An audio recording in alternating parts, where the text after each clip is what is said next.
The alarm pierced through Kensington Palace at exactly 3:47 a.m. A sound that Catherine, Princess of Wales, had only heard during drills. But this was no drill. Within seconds, 6 armed royal protection officers burst through the bedroom door where she slept with Prince George. Their faces were pale, their weapons drawn, and their message was terrifying. "Ma'am, we need to move now." "This is a code black." Catherine's heart stopped. Code black was the highest level of palace security threat, reserved only for immediate danger to the royal family's lives. She grabbed 9-year-old George, who was already awake and trembling, his small hands clutching his mother's nightgown. The officers formed a tight circle around them, their bodies creating a human barrier as they rushed through the palace corridors. Outside, February night had turned into chaos. The palace grounds, normally peaceful and guarded, were now flooded with emergency vehicles. Red and blue lights flashed against the ancient stone walls, casting eerie shadows across the manicured gardens. Catherine could hear shouting, running footsteps, and something that made her blood run cold. Gunshots in the distance. Detective Chief Inspector Sarah Matthews led the protection team. She had served the royal family for 15 years, but Catherine had never seen such fear in her eyes. As they moved through the palace, Sarah whispered urgent updates into her radio. Package 1 and Package 2 secure. Moving to Safe Room Alpha. Repeat, we have hostile activity on the north perimeter. George pressed his face against his mother's shoulder, trying not to cry. Catherine held him tighter, her mind racing with questions she couldn't ask. Where were William and Charlotte? Were they safe? What was happening outside these walls? The protection officers moved with military precision, their training taking over as they navigated the familiar hallways that suddenly felt like a war zone. They descended a hidden staircase that Catherine had only seen once during a security briefing. The stone steps were narrow and steep, leading deep beneath the palace to rooms that most people didn't know existed. The air grew colder with each step, and George began to shiver. One of the officers, a young woman named Emma, removed her jacket and wrapped it around the young prince without breaking stride. The safe room was located 3 floors below ground level. Built during World War II and recently renovated with modern security technology, the steel door was 2 feet thick, designed to withstand explosions and armed assault. As they approached, Catherine saw more officers waiting, their faces grim and focused. Among them was Commander James Patterson, head of Royal Security, who had served the family since before George was born. "Your Royal Highness," James said, his voice steady despite the crisis. "Prince William and Princess Charlotte are secure in a separate location. Prince Louis is with your parents at their residence, also under heavy protection. You and Prince George will remain here until we neutralize the threat." Catherine wanted to scream, to demand answers, to know what threat could possibly warrant this level of response.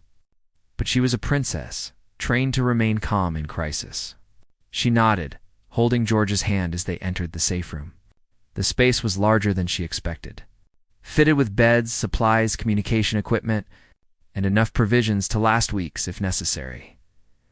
As the door sealed shut with a heavy metallic clang, George finally spoke. "Mummy, are we going to die?" His voice was small and scared, nothing like the confident young prince who waved to crowds and attended state functions. Catherine knelt beside him, forcing herself to smile, even though her own hands were shaking. "No, my darling," she said softly, brushing his hair from his forehead. "These brave people are here to protect us. We're safe now." But even as she spoke the words, she wondered if they were true. Through the thick walls, she could still hear muffled sounds of activity above them. Sarah Matthews removed her tactical vest and sat across from Catherine, her expression serious but kind. "Ma'am, I need to brief you on the situation." At 3:34 a.m., our surveillance systems detected unauthorized individuals breaching the outer palace walls. Initial assessments suggest a coordinated attack by at least 12 individuals, possibly more. They are armed and appear to have detailed knowledge of palace security protocols. Catherine felt her stomach drop. This wasn't a random break-in or a disturbed individual. This was planned, organized, and terrifyingly professional. How did they get through the security? she asked, her voice barely above a whisper. "We're still determining that," Sarah admitted. "But ma'am, there's something else." One of the individuals was carrying equipment that suggests they had specific targets. "We believe they were looking for members of the royal family. That's why we initiated Code Black and moved you immediately." George's grip on his mother's hand tightened. Catherine pulled him close, her mind struggling to process the information. Someone had planned an attack on her family. Someone had studied the palace, learned its secrets, and come prepared to harm them. The reality of the situation hit her like a physical blow. "Commander," Patterson's voice crackled through the communication system. "All units, we have movement in the East Wing. Repeat, hostile movement in the East Wing. Royal Protection Team. Maintain position at Safe Room Alpha. Do not, I repeat, do not engage unless directly threatened." The officers in the safe room immediately took defensive positions around Catherine and George. Emma, the young officer who had given George her jacket, positioned herself directly in front of the prince, her hand resting on her weapon. The message was clear. They would protect these royals with their lives if necessary. Catherine watched these men and women, these ordinary people who had chosen extraordinary duty. They had families of their own, children waiting at home, lives beyond these palace walls. Yet here they stood, ready to die for her and her son. The weight of that responsibility, of being someone worth dying for, had never felt heavier than it did in that moment. 3 floors beneath the earth, while danger prowled the corridors above. The minutes crawled by like hours in the underground safe room. Catherine sat on the edge of a military-grade cot. George pressed against her side, eyed both of them listening to the crackling radio communications that painted a terrifying picture of the chaos above. The officers remained at their posts, weapons ready, eyes fixed on the sealed entrance. Every sound, every static burst from the radios made Catherine's heart pound harder. Sarah Matthews stood near the communication panel, coordinating with teams throughout the palace. Her voice remained calm and professional. But Catherine noticed the tension in her shoulders, the way her jaw clenched between transmissions. "East Wing secure. North Corridor still hot. We have 3 hostiles contained in the blue drawing room. Armed response units en route." George whispered into his mother's ear, "What's a hostile, Mummy?" Catherine struggled to find words that wouldn't terrify him more. "It means someone who shouldn't be here, darling. But the guards are handling it." She kissed the top of his head, breathing in the familiar scent of his shampoo, trying to anchor herself to something normal in this nightmare. Emma. The young officer brought them bottles of water and blankets. Despite the crisis, she managed a gentle smile for George. "Your Royal Highness, would you like to see something cool?" She pulled out a tablet and showed him the palace's security camera network, carefully selecting feeds that showed only empty, secure corridors. "See, the palace is huge. There are 775 rooms, and the bad people only got into a few of them. Most of the palace is completely safe, with guards everywhere." The distraction worked. George leaned forward, fascinated by the bird's-eye view of his home. "That's the grand staircase," he said, pointing. "And there's the throne room. We had a party there last Christmas." His voice was stronger now, less frightened. Catherine squeezed Emma's shoulder in silent gratitude, but the moment of calm shattered when Commander Patterson's urgent voice filled the room. "Safe Room Alpha, we have a situation. One of the hostiles broke free from containment and is moving toward the lower levels. We believe he has a map of the palace infrastructure, including the location of the safe rooms. I'm dispatching additional units to your position, but you need to prepare for possible breach." The temperature in the room seemed to drop 10 degrees. Sarah immediately moved to the door controls, activating additional security locks. The other officers took defensive positions, creating layers of human shields between the entrance and Catherine and George. Emma gently guided the prince behind a reinforced barrier, her body positioned protectively in front of him. Catherine's training as a future queen kicked in. She couldn't fall apart. Not now. Not when her son needed her to be strong. She moved behind the barrier with George, wrapping her arms around him. "Listen to me carefully," she whispered. "No matter what happens, you stay behind this barrier. You listen to these officers. They know what they're doing. Can you be brave for me? George nodded, his eyes wide, but determined. Like Daddy in the military? William's service in the RAF had always been a source of pride for their eldest son. Catherine nodded. Exactly like Daddy. You're a prince, and princes are brave. The radio crackled again. Hostile located on basement level 1. He's armed with a handgun and what appears to be a portable cutting torch. Armed response units engaging. The sound of gunfire echoed through the speakers, muffled but unmistakable. Catherine flinched. But the officers didn't move from their positions. Sarah's voice was ice-cold and professional. All units, remember the rules of engagement. Priority 1 is protecting the packages. Do not let anyone through. She glanced at Catherine, and in that moment of eye contact, Catherine saw the truth. If someone got through that door, these officers would die fighting to protect her and George. Minutes passed in agonizing silence. Then the radio erupted with overlapping voices. Hostile down. Repeat, hostile down on basement 1. He's neutralized, but we need medical immediately. He's losing blood fast. There was a pause, then another voice. We need him alive. He might have information about the others. Catherine's hands were shaking so badly, she had to clasp them together. Someone had been shot, possibly killed, just 1 floor above them. The reality of violence, of death, felt too close, too real. This wasn't a movie or a news report about distant conflicts. This was happening in her home, the place where her children played and laughed and grew up. George tugged on her sleeve. Mummy, is the bad man hurt? His innocent question broke something inside Catherine. He was 9 years old, asking about someone who had come here to harm them, possibly kill them. What kind of world was this? What kind of life had her family chosen that put her children in such danger? Before she could answer, Commander Patterson's voice returned, this time with a hint of relief. Safe room Alpha, immediate threat neutralized.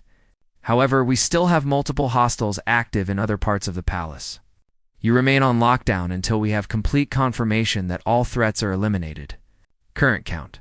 4 hostiles in custody, 1 down. Estimated 7 to 8 still active. Sarah turned to Catherine, lowering her voice. Ma'am, I need to be honest with you.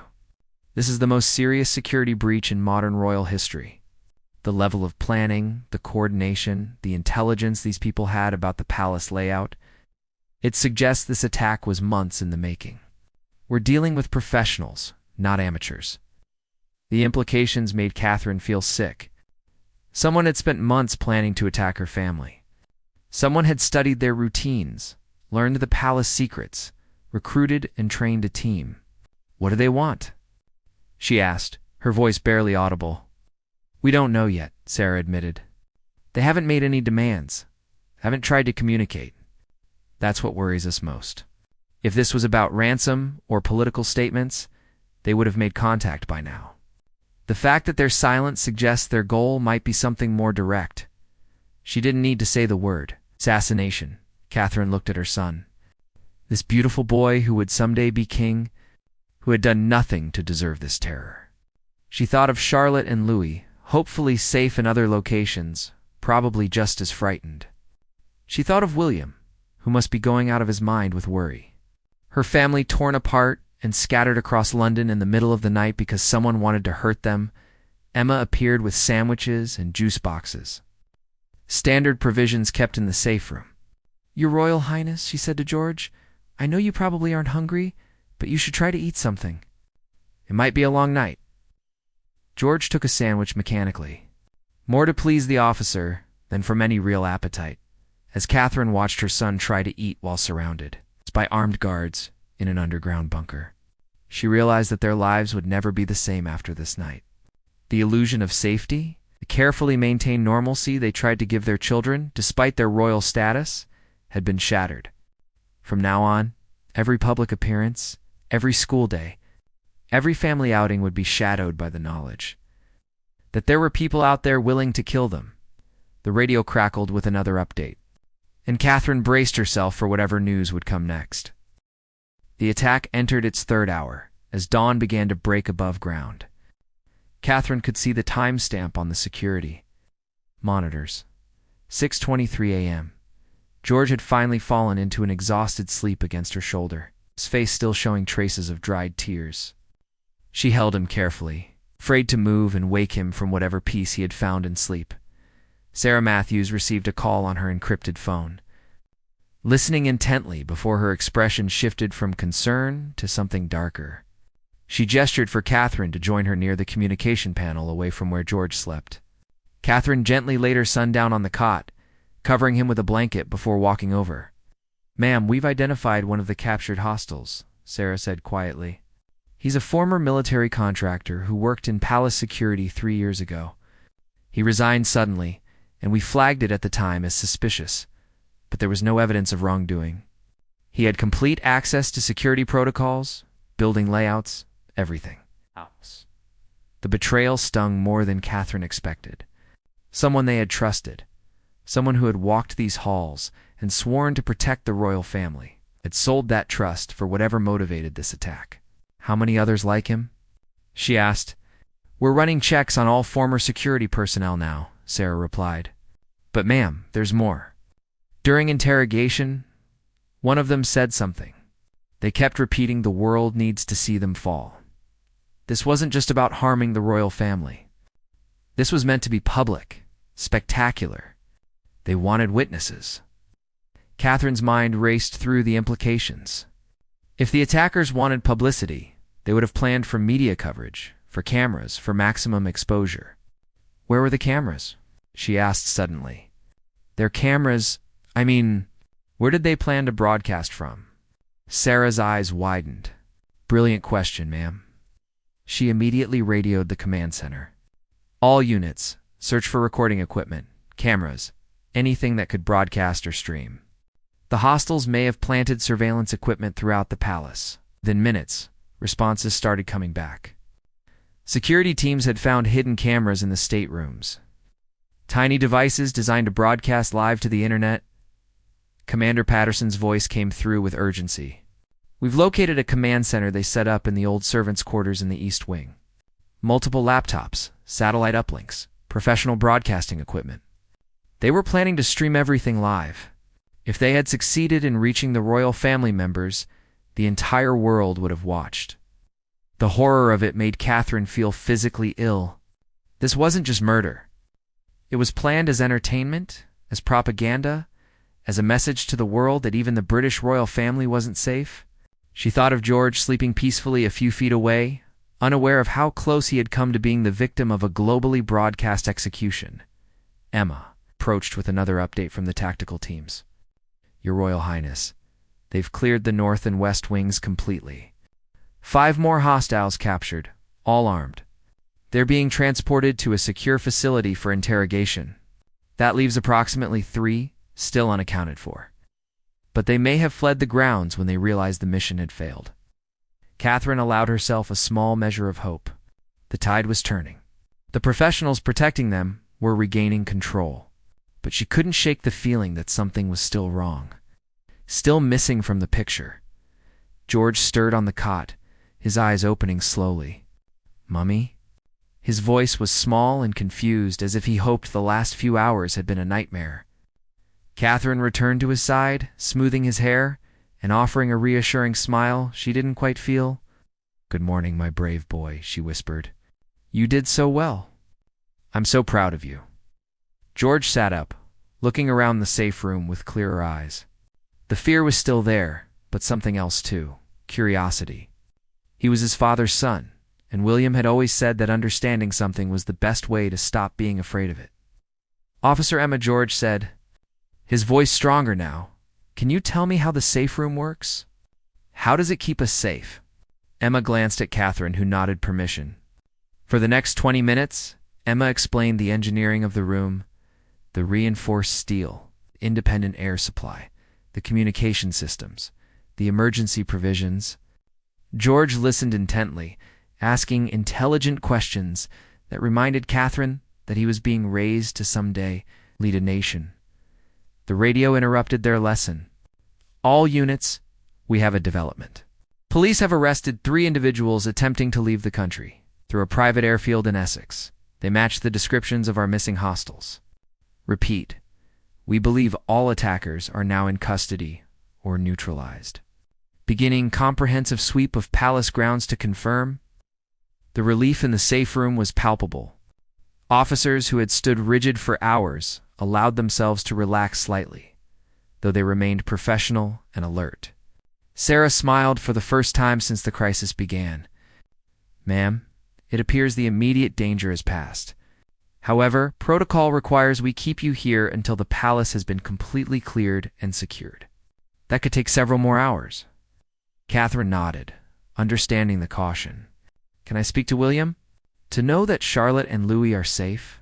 Sarah immediately made the arrangements, handing Catherine a secure phone.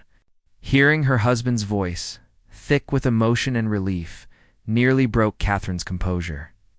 William confirmed that their other children were safe, that they had been moved to a secure location the moment the alert went out. "I'm coming to you," William said. "As soon as they clear the palace, I'm coming straight there." Catherine could hear the barely controlled fear in his voice. The terror of a father and husband who had spent the night knowing his family was in danger and being unable to protect them. "We're safe," Catherine assured him. "George was incredibly brave. The officers here saved our lives, William. If they hadn't moved us when they did—" She couldn't finish the sentence. The what-ifs were too terrible to speak aloud. After the call, Catherine sat with George, and they waited. The radio chatter became less urgent, more routine. Teams reported rooms cleared, areas secured, evidence collected. The palace was slowly returning to some semblance of order. Though Catherine knew that the scars of this night would take much longer to heal, Emma brought them breakfast. Actual food from the palace kitchens, now that the main floors were secure. Toast, eggs, orange juice. Normal things that felt absurdly precious after the night they had endured. George ate hungrily, his appetite returning now that the fear was receding. "Mummy," he said between bites, "when we get out of here, can we thank all the guards? They protected us. They were really brave." Catherine felt her eyes fill with tears. Despite everything, despite the trauma and fear, her son's first thought was gratitude for those who had protected them. "Yes, darling," she replied. "We will absolutely thank them. Every single one of them." Commander Patterson's voice came through one final time. "Safe Room Alpha, the palace is secure. All areas cleared, all hostiles accounted for. You are cleared to return to upper levels. Welcome back, Your Royal Highness." As the massive steel door began to open, Catherine took George's hand and stood. They had survived the longest night of their lives, but she knew that the real challenges were just beginning. The elevator ride up from the safe room felt surreal to Catherine. 3 hours underground in a steel bunker, and now the morning sunlight streamed through the palace windows as if nothing had happened. But everything had happened. As the doors opened, she saw the evidence immediately. Tactical teams still sweeping corridors.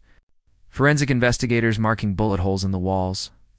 Shattered glass from forced entries glittering on the marble floors. George gripped her, hand tighter as they stepped into the hallway. Officers lined their path, forming that human shield again, their faces showing exhaustion but also fierce pride. These men and women had done their jobs. They had protected their charges against impossible odds.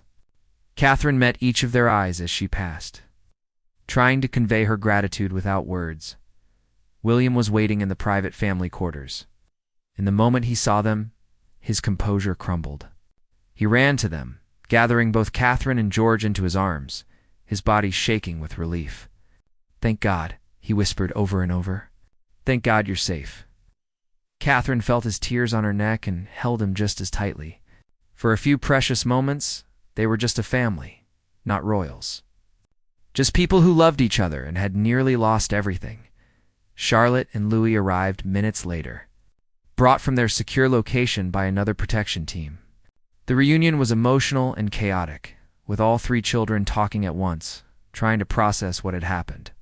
Louis, only 6 years old, didn't fully understand why they had been separated in the middle of the night. Charlotte, at 8, understood enough to be terrified. Catherine and William held their children close, trying to provide comfort while struggling with their own trauma. The palace staff began arriving, many in tears, horrified by what had happened in their workplace. their second home. The head housekeeper, Mrs. Davies, who had worked at Kensington Palace for 30 years, stood in the doorway, openly weeping. "Your Royal Highness," she said to Catherine, "we failed you.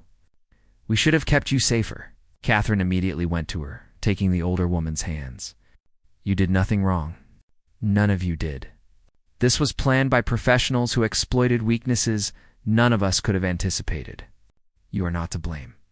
But even as she spoke the words, Catherine knew that blame would be assigned, heads would roll, and the entire security apparatus of the British royal family would be torn apart and rebuilt. The political fallout was already beginning.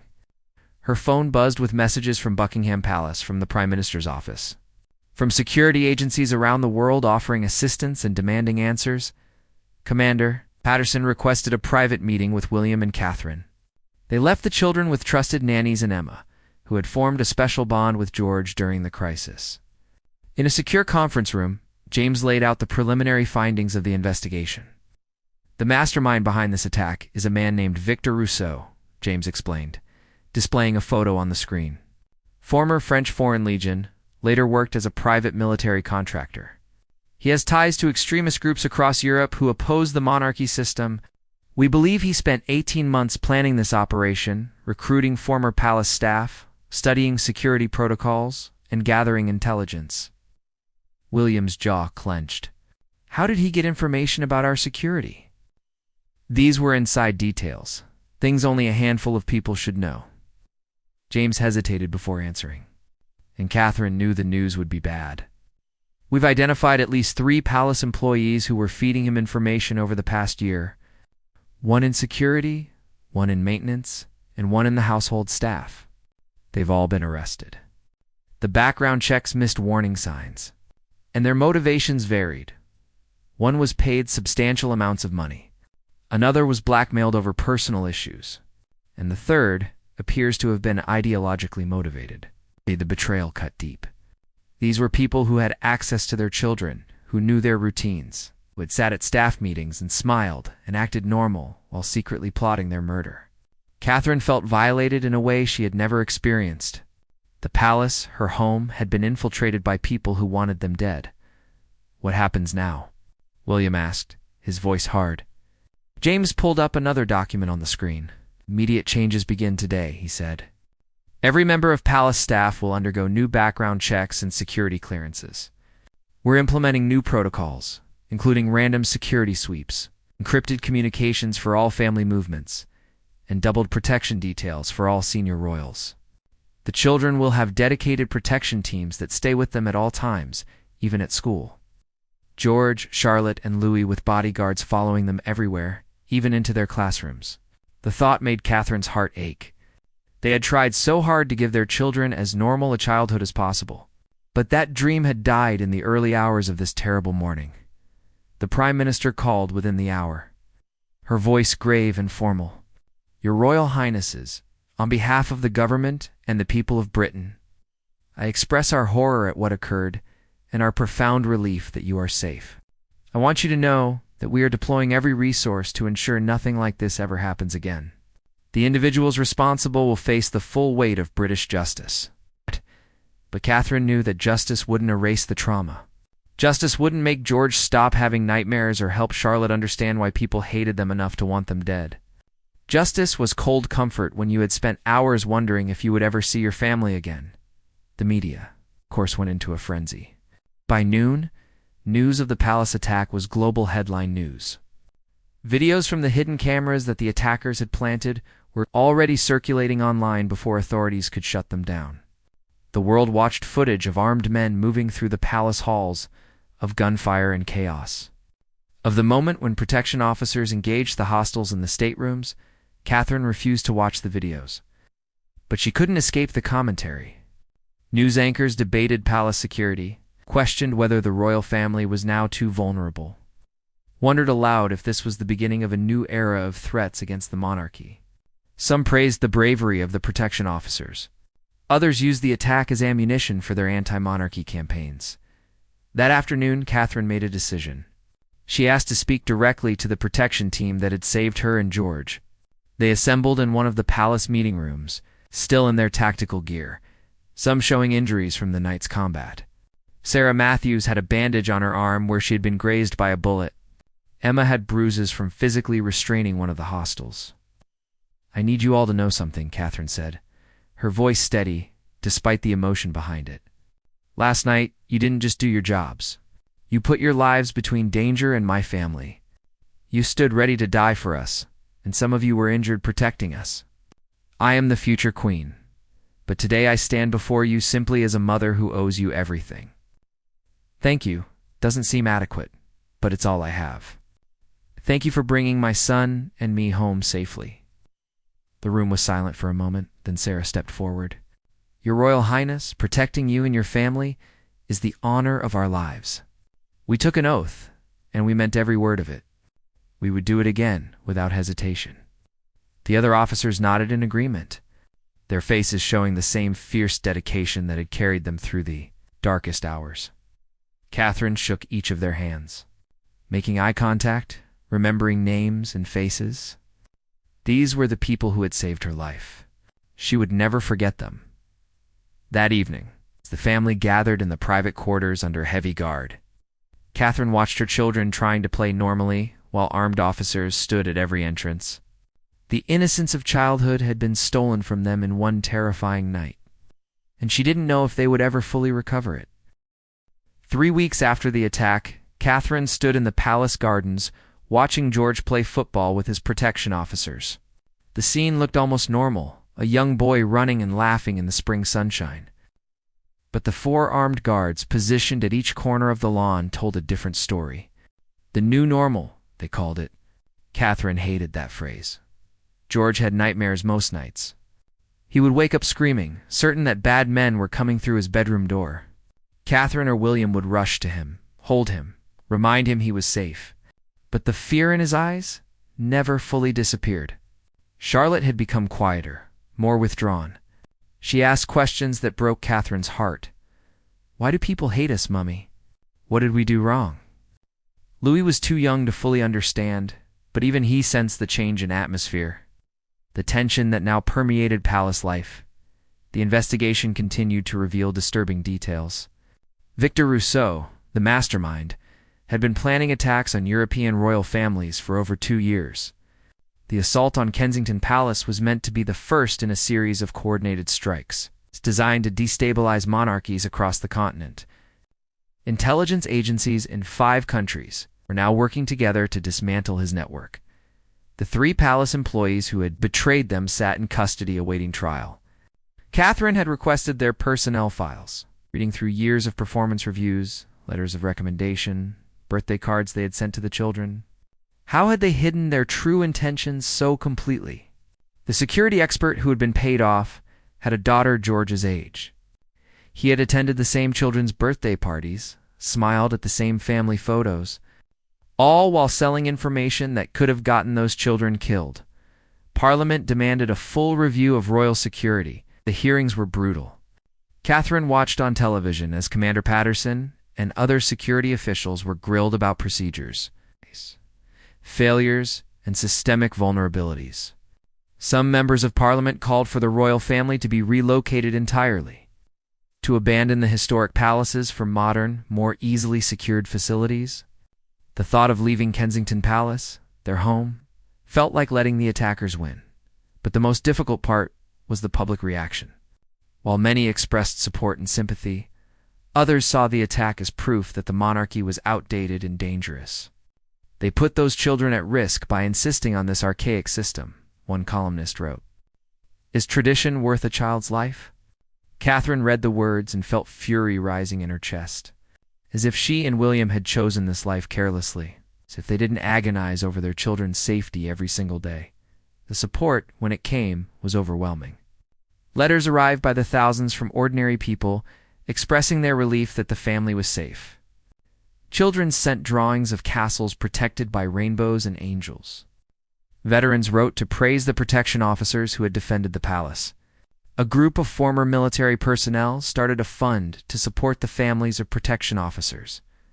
Recognizing that these men and women lived with constant danger as part of their service, Sarah Matthews received a commendation for her actions.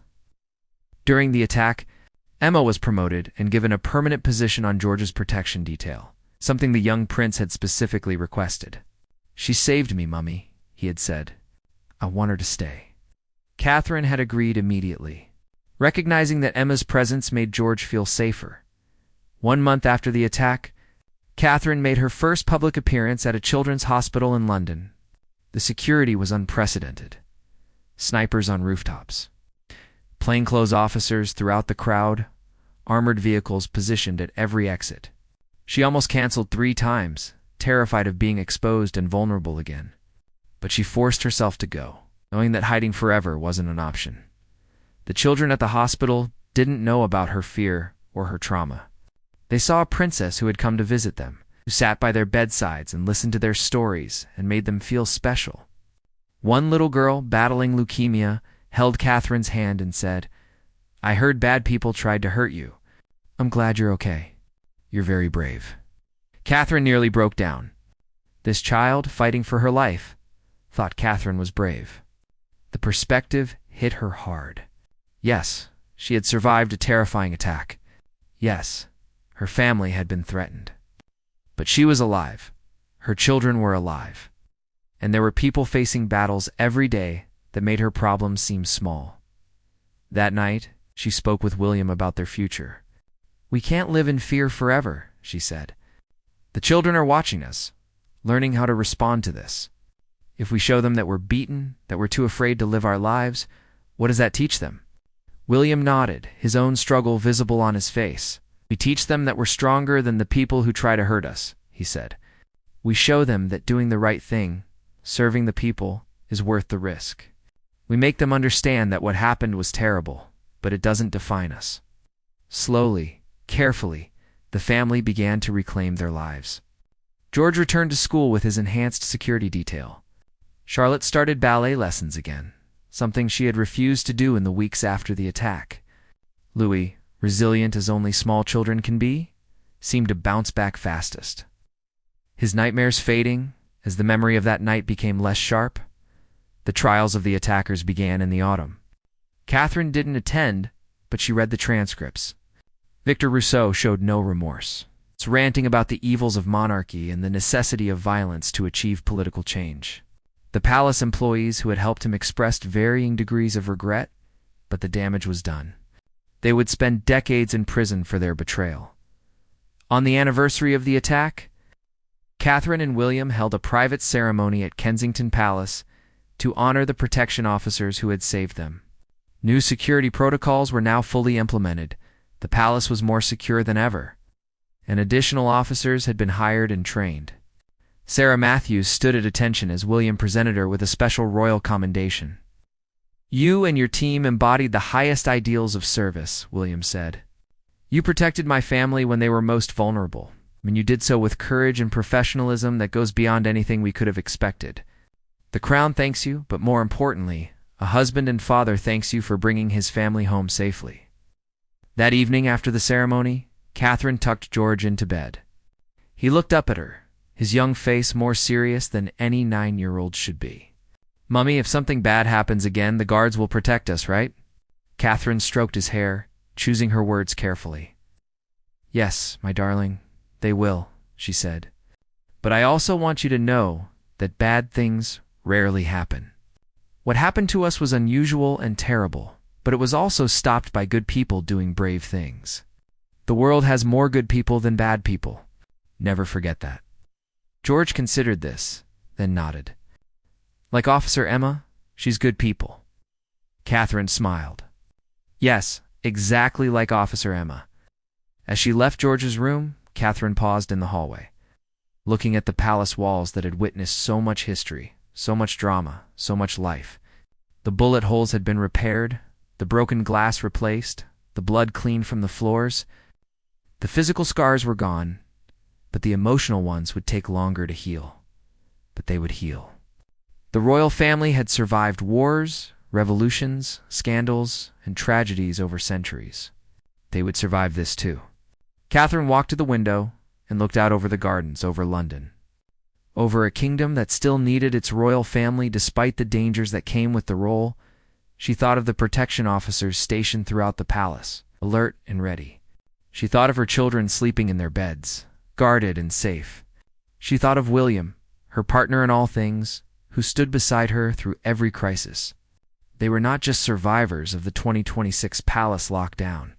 They were proof that even in the darkest moments, courage and love could triumph. The human shield that had formed around her and George that terrible night wasn't just about bodies blocking bullets. It was about ordinary people choosing to do extraordinary things, about duty honored even unto death, about the fundamental belief that some things, some people, are worth protecting no matter the cost. Catherine would carry that knowledge, that debt of gratitude, for the rest of her life. Tomorrow, she would wake up and be a princess again, with all the duties and dangers that entailed.